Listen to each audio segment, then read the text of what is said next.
골로새서 2장 8절을 소개합니다. 누가 철학과 헛된 속임수로 너희를 사로잡을까 주의하라. 이것은 사람의 전통과 세상의 초등 학문을 따름이요 그리스도를 따름이 아니니라. 골로새서는 예수님이 누구신가, 또 예수님이 우리를 위하여 어떤 중보 구원의 사역을 행하셨는가, 이걸 집중적으로 설명을 드린다고 말씀을 드렸습니다.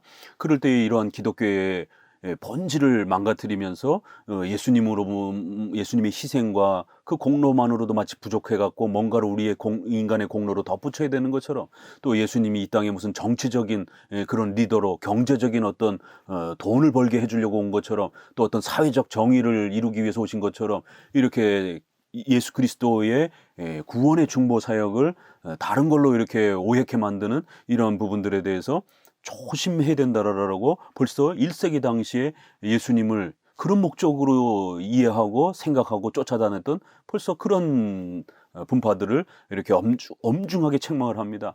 예수님 당시에도 젤로 땅이라고 그래서 이렇게 애국 운동을 하는 이런 로마의 식민지로부터 벗어나고 싶어서 유대인들의 이러한 독립운동을 펼치는지 이러한 분파들이 예수님을 따라다니기도 했습니다. 그럴 때에 예수님께서 마태복음 이런 16장에 베드로를 향하여, 제자들을 향하여 너희는 나를 누구라 하느냐, 너희는 나를 어떻게 생각하느냐, 너희는 내가 무엇을 하기 위해서 이 땅에 왔다고 생각하느냐, 어떤 정치적인 어떤 완전한 어떤 그런 정치적인 어떤 새로운 국가를 만들어주는 것처럼 또 이렇게 식민지에서 벗어나는 이러한 독립운동가처럼 투사처럼 이해를 하느냐, 아니면 경제적인 어떤 자립을 만들어주는 어떤 회사 사장처럼 이렇게 물질의 번영을 주려고 하는 리더로 생각하느냐, 또 어떤 신비 체험이나 하고 이렇게 은사 체험이나 맛보게 해주는 그러한 신비주의자로 너희가 이해하느냐. 그럴 때 베드로의 그 유명한 고백이 예수님을 그렇게 생각하면 안 된다라는 겁니다. 예수 그리스도는 오직 주는 살아계신 하나님의 아들이요, 살아계신 하나님의 아들이요 우리의 주님이시다라는 거예요. 예수 그리스도는 살아계신 하나님의 아들이요 우리의 주님 그리스도시다라는 겁니다. 주 예수 그리스도, 하나님의 아들이라고 하는 신성에 대한 고백, 그리고 그 예수님이 이 땅에 오셔서 성육신하시고 또 우리를 위하여 고난받으시고 그렇게 또 우리의 중보자가 되십니다. 우리를 죄로부터 구원하실 그리스도의 이러한 사역을, 구원의 이러한 중보 사역을 하기 위해서 오신 것이지, 어떤 정치적인 어떤 국가를 완성하기 위해서, 사회복지와 정의를 완성하기 위해서, 무슨 경제적인 어떤 번영을 만들어 놓기 위해서 그렇게 예수님이 오신 게 아니다라는 겁니다. 예수님을 오해해서 그렇게 쫓아다녔던 그런 분파들이 있었던 것처럼, 벌써 골로새서에도 철학과 헛된 속임수로 사람의 전통과 이렇게 세상의 초등 학문을 쫓는 것처럼 세상 사람들의 어떤 욕망과 기대치에 따라 기독교를 그런 식으로 이해하는 것입니다. 이제 골로새서에서는 앞에 서론에서 말씀드린 것처럼 세 개, 크게는 두 개인데요. 하나는 영지주의, 신비주의라든가 이러한 부분들을 좀 더 강조하는 영지주의. 그 다음에 유대주의적 성격을 가지고 있는, 율법주의 성격을 가지고 있는 이러한 율법주의. 그런데 이제 이 율법주의를 표방하는 분파가 주로 SNF파와 같은 이러한 아주 1세기 당시에 기독교와 유대교를 합쳐서 바리새인과 기독교적 관점을 이렇게 합쳐가지고 유대적 기독교를 표방하는, 그 사도행전 15장에서도 예수님도 믿고 할례도, 구약의 의식인 할례도 행해야 된다, 어떤 경건의 어떤 특별한 의식을 거기에다 보태야 된다, 선행을 보태야 된다, 같은 원리인 겁니다. 혼합주의적 구원론을 표방하는 SNF파가 있었습니다. 이 SNF파 안에 아주 극단적인 그러한 율법주의적 성향을 보였고, 금욕주의적 성향을 이렇게 보였고요. 그리고 또 한편에서는 천사를 또 숭배하는 또 이러한 경향이 강했기 때문에, 크게 나누면 SNF파를 좀 더 둘을 소개하면 율법주의, 천사 숭배, 그 다음에 예수님의 인성을 부정하는, 예수님의 신성과 이성을 잘못 고백하는 이러한 또 영지주의, 이 세 분파가 골로새서에서 비판을 받으면서 교묘한 말로 이렇게 속이는 자들, 이 세 분파를 말하는 거예요. 그래서 특별히 이 오직 예수님의 그리스도의 이러한 그 희생과 공로로 충분하다라는 것을 자꾸 부정을 하다 보니까, 또 그리스도의 인성을 부정하다 보니까 골로새서는 이 세 분파를 끌어다가 오직 예수님만으로 충분하다, 오직 예수님의 신성과 인성을 강조하고 그 그리스도께서 이루신 십자가의 희생과 율법의 순종으로 우리가 의롭게 되어진 이 이신칭의 위대한 은혜를 계속 강조하는 겁니다. 이거를 벗어버리고 이거를 곡해하고 이거를 혼합하게 하게 되면 그거는 결국 사람의 전통이고 세상의 초등학문 수준이고 철학을 섞은 것이고 헛된 속임수와 같은 그런 잘못된 복음이다, 다른 복음이다, 복음을 변질시킨 것이다, 이렇게 표현하는 것입니다. 그래서 이 철학과 헛된 속임수를 조금 더 구체적으로 어떤 성향일 것이냐라고 해석하기는 신약학자들도 좀 어려움이 있다라고 말합니다.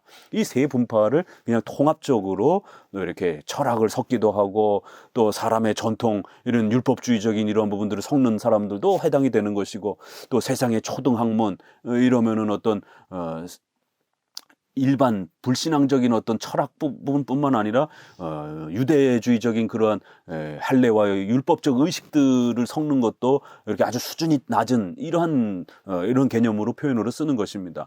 다 포괄적으로 이 세 분파를 다 포함해서 말하는 겁니다. 결국 이들은 사람의 전통, 결국 성경이 가르치는 그 참된 복음을 믿는 게 아니라 사람들이 만들어낸 가짜 그러한 복음을 믿는 사람들이라는 거예요. 그리스도를 따르는 게 아니다라는 겁니다. 아주 얼마나 엄중한 책망입니까?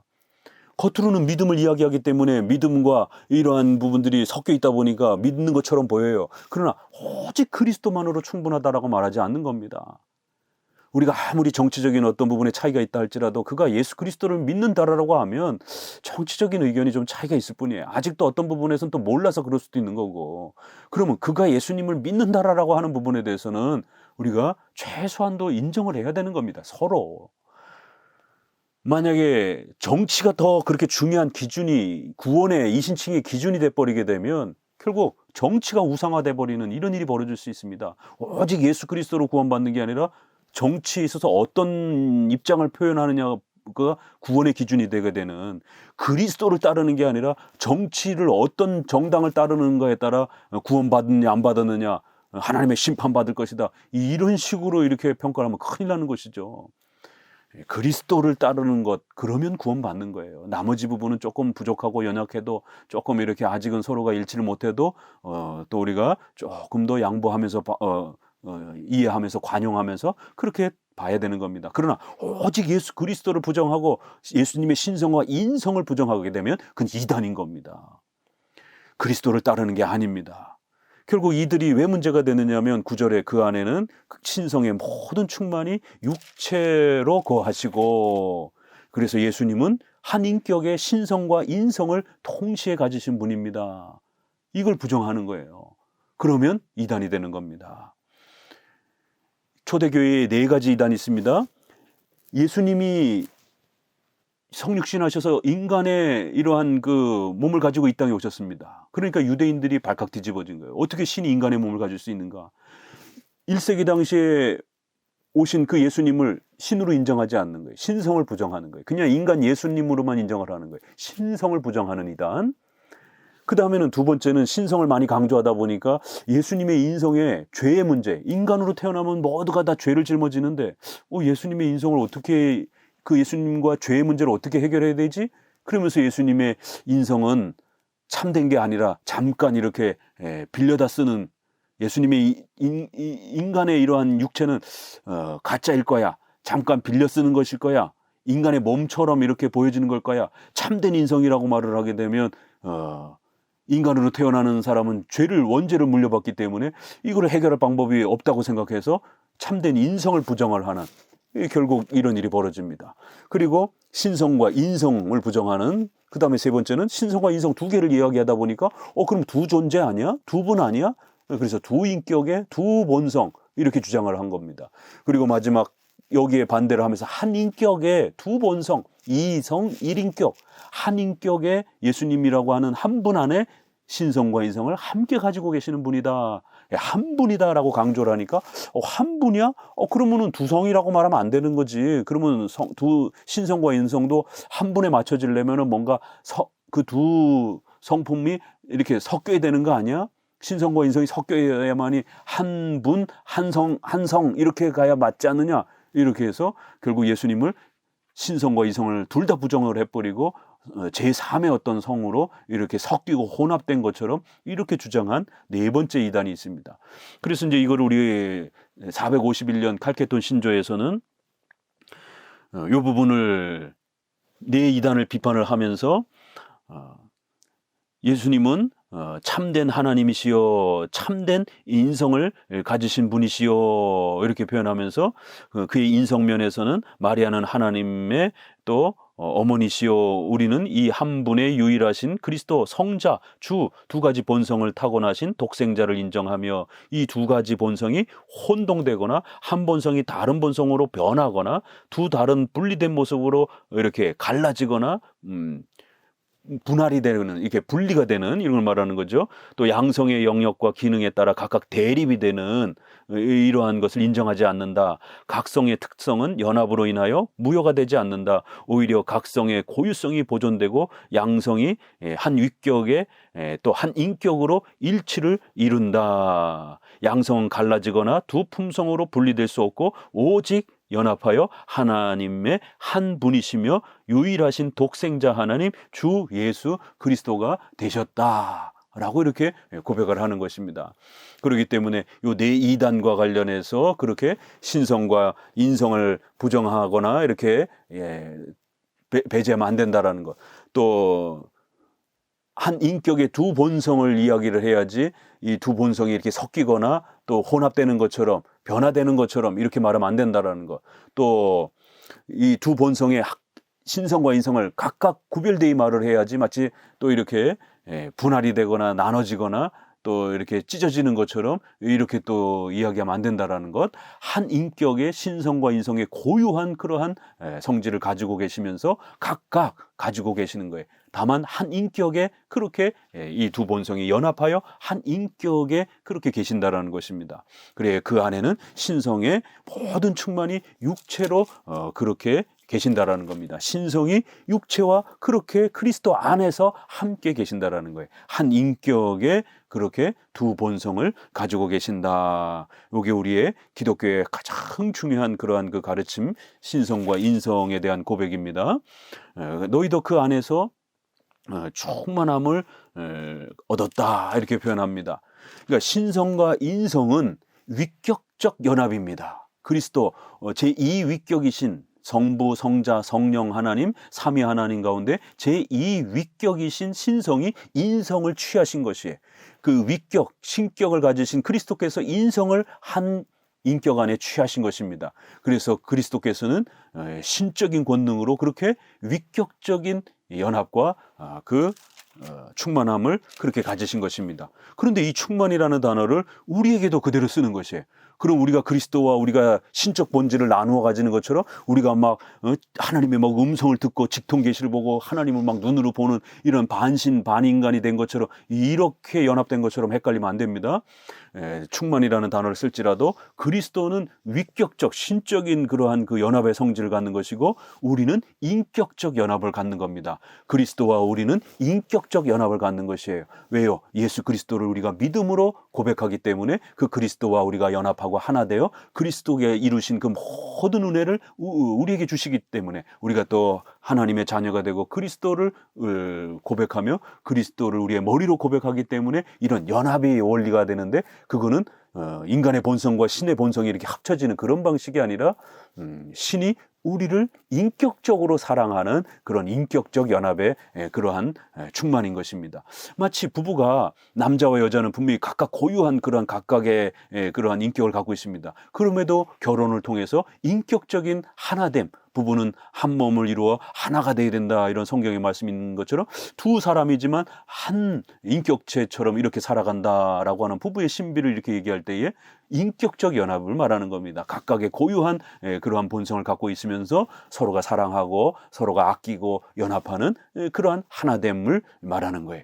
그래서 이런 그리스도의 위대한 신성과 인성을 가지시고 우리를 구원하기 위하여 이 땅에 성육신 인간의 몸을 가지시고 마리아의 몸에 몸에서 그렇게 태어나셔서 30년 동안 그 많은 고난과 어려움을 겪으시고 율법에 순종하시면서 마지막에는 십자가에 죽으시면서 자신을 내어주시기까지, 그래야 우리의 모든 죄를 대신 짊어지시는 거예요. 대속적 형벌을 받으신 겁니다. 우리 대신 형벌을 받고 우리 대신 율법에 순종하셔서 죄사함과 또 의로움이라고 하는 이 모든 은혜를 우리에게 얻어서 주신 겁니다. 이게 이신칭인 것이에요. 그래요 우리가 그 안에서 이런 모든 은혜를 누렸다.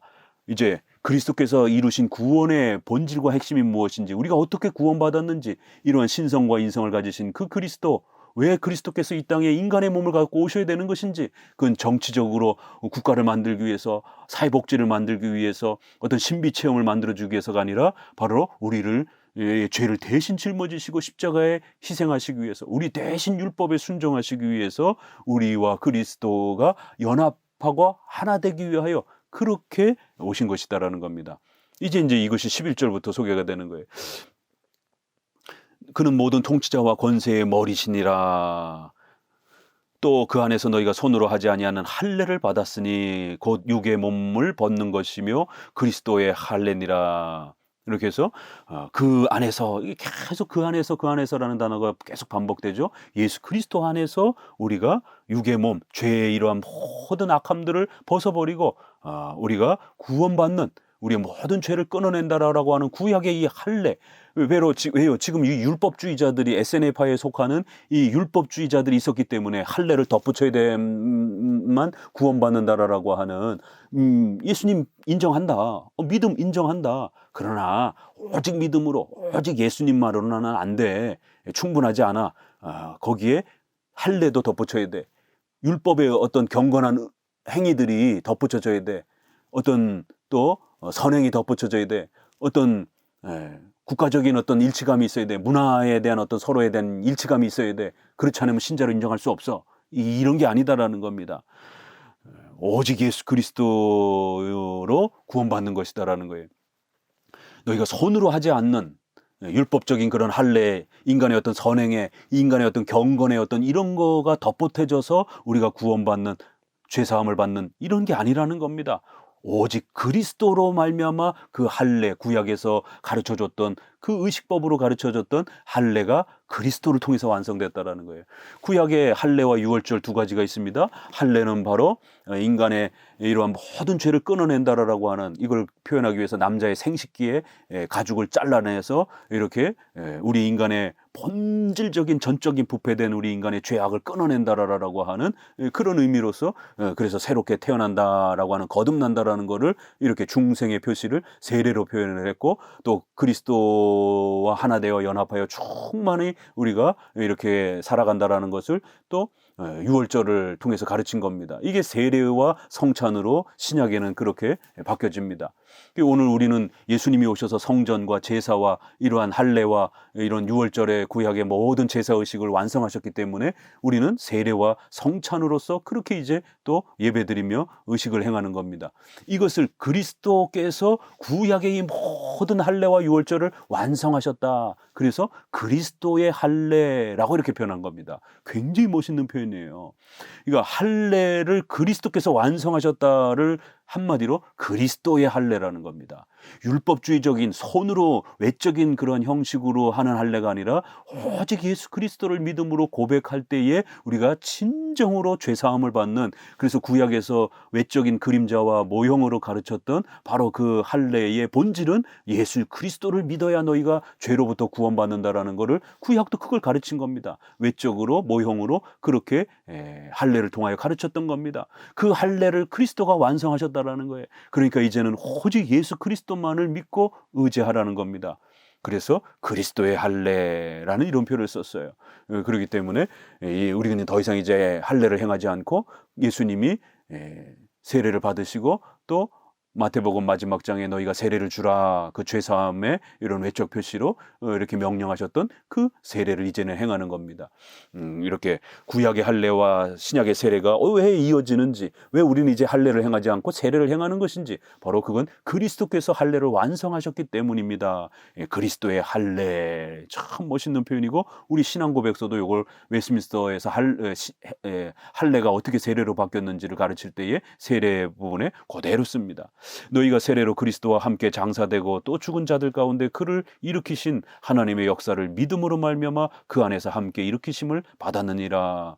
이 바로 로마서 6장에서도 그리스도와 우리가 함께 죽었고 그리스도와 우리가 함께 살아났다. 그리고 그것의 표시가 세례이다. 중생, 거듭남의 표시가 바로 우리가 죄사함 받았다라는 것, 우리가 의롭게 하나님의 자녀가 되었다라는 그 거듭남과 중생의 표시가 바로 세례라는 겁니다. 그래서 우리 장로교는 이 물세례를 그렇게 소중하게 여기는 겁니다. 내가 구원받은 것에 대한 공적인 외적 표시가 되는 것이에요. 너희가 세례를 말미암아 그리스도와 함께 그렇게 죽고 살아났다라고 하는, 새로운 사람이 되었다라고 하는, 거듭났다라고 하는, 이건 오직 믿음으로 이렇게 되는 것이지, 그리스도와 함께 죽는다라고 해서 또 이렇게 로마 카톨릭처럼 지금 이제 또 사순절 다가오고 막 이러면은 사람들이 고난주간에 또 막 십자가 만들어 가지고 거기 나무에 막 매달리고 막 그리스도처럼 똑같이 우리도 이런 고난을 한번 겪어봐야지만 이런 우리가 복음을 이해할 수 있다, 이러면서 결국에는 또 그리스도가 받으신 고행을 따라하려고 하는 이런 고행주의, 이러한 금욕주의가 또 요 3월달 4월달에 아주 막 극에 달합니다. 그래서 필리핀이라든가 이런 데서는 실제로 사람을 막 못에 박기도 하고 막 돌멩이로 때리기도 하고 막 채찍으로 자기 스스로 막 때리기도 하고 그러다가 피 흘려서 죽기도 하는, 예수님의 십자가의 희생으로 충분한 거예요. 우리가 그 희생과 고난을 일정 정도 따라 해가지고 덧붙이는 게 아닙니다. 이 극단적 경건주의예요. 정치나 사회 문화를 가지고 이렇게 인간의 선행을 가지고 덧붙이려고 하는 이러한 그 선행주의도 문제지만, 이런 아주 극단적 고행주의, 극단적 금욕주의, 이렇게 해서 그리스도가 십자가에 죽으신 그 사건으로 충분하다고 생각하지 않고 마치 자기도 똑같이 그런 어떤 고난스러운, 고통스러운 어떤 죄의 어떤 고통을 자기도 일부분 맛봐야 되는 것처럼, 그럼 그리스도의 그 십자가의 죽으심으로 충분하지 않다라고 이렇게 생각하게 되는 겁니다. 그래서 카톨릭에서는 미사, 제사를 사제가 다시 이렇게, 그래서 제사 개념으로 그리스도께서 십자가에 죽으신, 단 한 번 죽으신, 단번에 완성하신 것이 마치 부족한 것처럼, 그래서 인간의 어떤 이러한 또 선행과 이런 어떤 경건의 행위로 그것을 제사처럼 공로를 더 완성해야 되는 것처럼, 그래서 미사라라고 말하는 겁니다. 그래서 제사장 흉내를 내면서 사제라라고 이렇게 부르는 거예요. 우리는 목사라라고 부르지만, 이제는 그리스도께서 완성하신 것을 우리가 기념하고 감사하고, 그 위대한 십자가의 희생, 그리스도께서 전부 완성하신 것이 어떤 의미이고 어떤 효력을 발휘해 주는지를 가르치는 목사지, 그 그리스도가 십자가에 죽으신 것을 일부분 성도들이 해라라라고 또 그렇게 또 그런 의식들을 이렇게 참여하도록 그런 어떤 제사 개념이 아닌 것입니다. 오직 예수 그리스도의 십자가 사건으로 그리스도가 단독적으로 단 한 번 완성하시고 희생하신 것으로 충분한 거예요. 이제 우리는 그걸, 그 그리스도께서 우리를 위하여 그렇게 대속적 형벌과 죽음을 겪으셨다라는 것을 이제 우리는 인정하기만 하면 되는 겁니다. 믿기만 하면 되는 거예요. 오직 믿음으로 이렇게 세례가 우리의 중생과 거듭남을 표시하는 거예요. 이 기독교의 이 핵심이 다 이렇게 소개가 됩니다. 이신칭의 원리가. 또 범죄와 육체의 무할례로 죽었던 너희를 하나님이 그와 함께 살리시고 우리의 모든 죄를 사하시고 우리를 거스르고 불리하게 하는 법조문으로 쓴 증거를 치우시고 제하여 버리사 십자가에 못 박으시고 통치자들과 권세자들을 무력화하여 드디어 구경거리로 삼으시고 십자가로 그들을 이기셨다. 이 바로 이신칭의 핵심 내용들이죠. 바로 그 세례란 무엇이냐? 우리의 모든 죄를 사하신 것이다라는 거예요.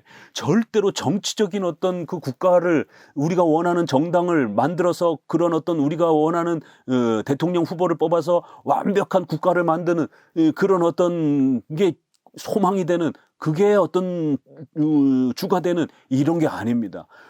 오직 그리스도는 우리의 죄를 그렇게 사해 주시기 위해서 우리의 모든 죄를 대신 짊어지시고 대속적 죽음과 대속적 형벌을 받으신, 대속적 순종을 하신, 율법에 순종하심으로 의를 얻으셔서 우리의 모든 죄를 사함받게 하시고 율법에 순종하신 그 의를 우리에게 값없이 선물로 주시기 위한 이 신칭의, 오직 믿음으로 그리스도께서 성취하신 죄사함과 의의 획득을 우리가 얻었다라는 거예요. 그래서 이제는 우리가 죄인이 아니라 의로운 자로 하나님 앞에 자녀가 되었고 영생을 누린다라고 하는, 그래요. 율법이 우리를 정죄하는 아담의 원죄로부터 그 모든 걸 우리가 물려받은, 너희들은 하나님 앞에 죄인이라고 하는, 영원히 벌받아야 된다라고 하는 이런 하나님의 무서운 정죄, 영원한 지옥의 형벌, 바로 율법이 우리를 그렇게 책망하는 겁니다. 하나님을 믿지 않고 인간으로 태어난 모든 사람은 정죄받았다라고 하는 이 율법의 험중한 책망, 이러한 모든 법조문들이, 이러한 의문, 이렇게 옛날 한글 번역은 의문, 개역 새로운 번역은 법조문이라, 이게 율법의 일사용을 말하는 거죠. 우리의 죄를 지적하는, 너희들은 죄인이다, 너희들은 영원히 지옥의 형벌 받아야 된다. 하나님의 그 명령을 완벽하게 순종하지 않는 이상 모두 벌을 받아야 된다. 원죄를 또 물려받은 책임을 져야 된다. 그러나 우리 인간이 이걸 할 수가 없는 겁니다. 전적으로 부패되어서. 그래서 오직 예수 그리스도께서 이 땅에 오셔서 인간의 육체를 가지시고 우리 대신 죄값을 짊어지시고 십자가에 죽으시고 순종하셔서 율법의 그 모든 요구들을 완성하셔서 의를 얻으셔서 우리에게 값없이 주신 것, 이게 복음이라는 거예요. 그래서 율법의 모든 그 정죄를 전부 다 제해버렸다라는 거예요. 그래서 이제 우리 성도들은 이 율법의 정죄를 이제 받지 않는 겁니다. 오직 예수 그리스도로 우리가 의롭게 되었기 때문에. 로마서 8장에서도 누가 우리 성도들을 정죄하랴, 그 모든 정죄로부터 우리가 해방되었다라고 이렇게 표현하는 겁니다. 십자가에 못 박으시고 우리가 죄값을 치러야 될 걸 그리스도께서 그렇게 죄값을 치르셨기 때문에 이젠 그 모든 것이 제하여진 율법의 모든 정죄가 십자가에 그렇게 대신 그리스도를 형벌하면서 사라졌다라는 거예요. 예수님을 믿기만 하면. 통치자들, 권세자들, 이건 주로 천사를 표현하는 표현들입니다. 그리하여 이러한 권세자들을 무력화하여 드러내어 구경거리로 삼으시고, 그리하여 이러한 또 악한 천사들이 우리를 정죄한다든가 또 뭐 이러한 권세자들의 이러한 부분들 다 하나님께서 굴복시켰다라는 거예요. 십자가로 그들을 이기셨다. 또 이거를 선한 천사로 또 이렇게 해석을 하게 되면, 선한 천사들이 모세가 율법을 받을 때 천사들의 손에 의해서 율법이 우리에게 주어졌다, 이런 표현도 있는 겁니다. 그래서 천사나 율법이나 같은 의미로서 인간을 정죄하는 심판자로 이렇게 서 있는 그런 모습인 겁니다. 그래서 그러한 모든 그들의 정죄의 부분들을 예수님을 통해서 완벽히 다 제하였다. 십자가의 이러한 희생과 공로를 통해서 다 우리가 용서되었다라고 하는 어마어마한 선언인 것입니다. 이렇게 한 번은 예수 그리스도는 신성과 인성을 가지신 분이고, 그럼 그분이 왜 인성을 가지셨겠습니까? 이 땅에 성육시키나 하신 것은 우리의 죄를 대신 짊어지시고 대신 희생하시기 위해서 대속적 희생, 대속적 죽음, 대속적 형벌을 받으시기 위하여 인성을 취하여 그렇게 한 인격의 이성 1인격을 가지신 것입니다. 그리고 그 예수님이 희생하신 구원이 충분한 거예요. 그럼 이제 우리는 오직 믿음으로만 그 예수님을, 우리가 죄인인데 예수님이 그렇게 희생해 주신 것을 감사함으로 받으면 되는 겁니다. 우리가 거기에 무슨 공로를, 그런 고행을 덧붙여서는 안 되는 겁니다. 우리가 무슨 선행으로 그걸 덧붙이는 게 아니에요. 오직 은혜로 구원받는 겁니다. 믿음으로 구원받는 거예요. 그러면 외적인 물세를 통해서 우리가 하나님 앞에 죄사함 받고 하나님의 자녀가 됐다라고 하는 공적인 구원의 표시를 그렇게 받고 살아가는 겁니다. 그럼 우리가 성화가 조금 부족해도, 또 외적으로 조금 삶이 부족해도 얼마든지 신자로 인정받는 겁니다. 그 외적인 성화는 죽을 때까지 점진적으로 조금씩 성장해 가는 거예요. 목사들도 성장해 가는 겁니다. 목사가 됐다고 해서 뭐 자기가 완전한 성인이 된 것처럼 착각하시면 큰일 나는 거예요. 목회자도 죽을 때까지 성화되어져 가는 겁니다. 오직 예수 그리스도로 구원받는 거예요. 그래서 칭의는 목사나 성도나 단회적으로, 동등하게, 확정적으로, 법적으로, 선언적으로 이렇게 누리는 겁니다. 동등하게 누리는 거예요. 신자나 목사나. 그러나 성화는 동등하지 않습니다. 성화의 차이가 있는 겁니다. 오래 신앙생활한 분은 훨씬 더 경건에서 자라 있는 거예요. 성화에서 자라 있는 거예요. 그래서 등급의 정도의 차이가 있고 연속적이고 점진적이고 이렇게 표현하는 겁니다. 성화에서는 유보적이고 이렇게 표현하는 거예요. 성화는 이 땅에서 완성되는 게 아니라 우리가 죽을 때 완성이 되고 우리가 새로운 육체로 부활될 때 완성이 되는 것이기 때문에 그렇습니다. 칭의와 성화, 갈라디아서 로마서에서 끊임없이 설명을 드렸습니다. 그 차이점들을. 골로새서에도 바로 그런 부분들을 이렇게 한 인격의 신성과 인성을 가지신 분이 이 땅에 오셔서 그렇게 십자가에 희생하시고 그 순종하심으로 이루신 그 모든 공로를 의를 우리에게 주셨다라는 거. 그래서 너희가 믿기만 하면 된다라는 거예요. 오직 믿음으로 은혜로 구원받는다라는 겁니다. 그랬을 때 그거를 세례로 또 그렇게 보증하고 표시하는 겁니다. 그래서 세례는 우리 구원의 표시요 인침이요 은혜 언약에 대한 이러한 하나님의 자녀가 되었다라는 것에 대한 표시요 인침이요, 이게 우리 기독교의 이신칭의 구원론의 핵심입니다.